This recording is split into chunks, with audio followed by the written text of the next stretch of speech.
सबसे पहले चूल्हा जलाएंगे।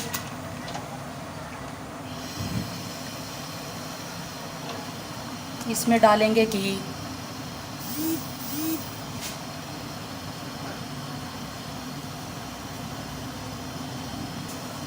घी को गर्म होने देंगे।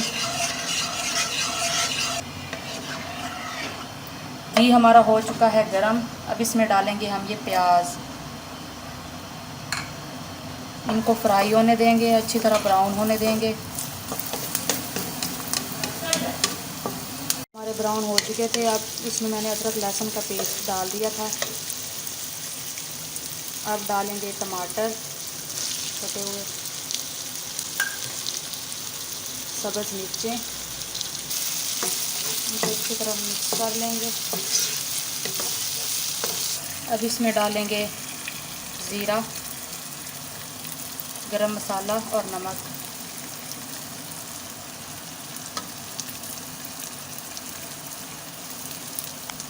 हल्दी, खुश्क धनिया और साथ मिर्चें ये भी शामिल कर देंगे।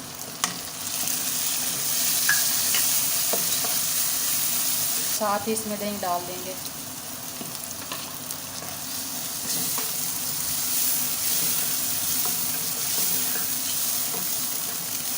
देखिए कितना अच्छा मसाला बन चुका है। अब इसमें डाल देंगे फ़िश।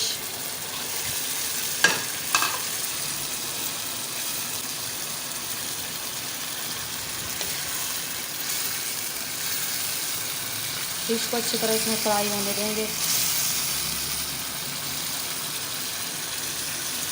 इसमें पानी डालने की ज़रूरत नहीं है क्योंकि इसमें दही है, वो भी पानी छोड़ती है।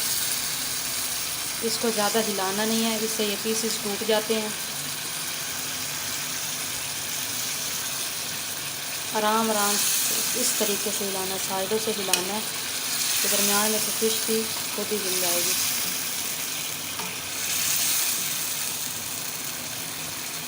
चूल्हा बिल्कुल मैंने आहिस्ता कर दिया है। अब 10 मिनट के लिए मैं इसके ऊपर ढक्कन दे दूँगी, इसको कवर कर दूँगी ताकि मसाला अच्छी तरह मछली के अंदर जज़ब हो जाए। अब इसको 10 मिनट बाद देखते हैं। मिनट हो चुके हैं। अब 10 मिनट बाद मैं उतारती हूँ। ये देखिए कितनी मज़े की बन गई है फ़िश। बहुत खुशबू आ रही है, बहुत ही प्यारी खुशबू आ रही है मुझे भी। ये देखिए मसाला भी बहुत अच्छा बन गया। अब इसको ज़्यादा हिलाना नहीं, ये गल चुकी है, ये टूट जाएगी वरना। बहुत ही मज़े का सालन तैयार हो चुका है। अब इसके ऊपर मैं सब्ज़ धनिया डालूँगी।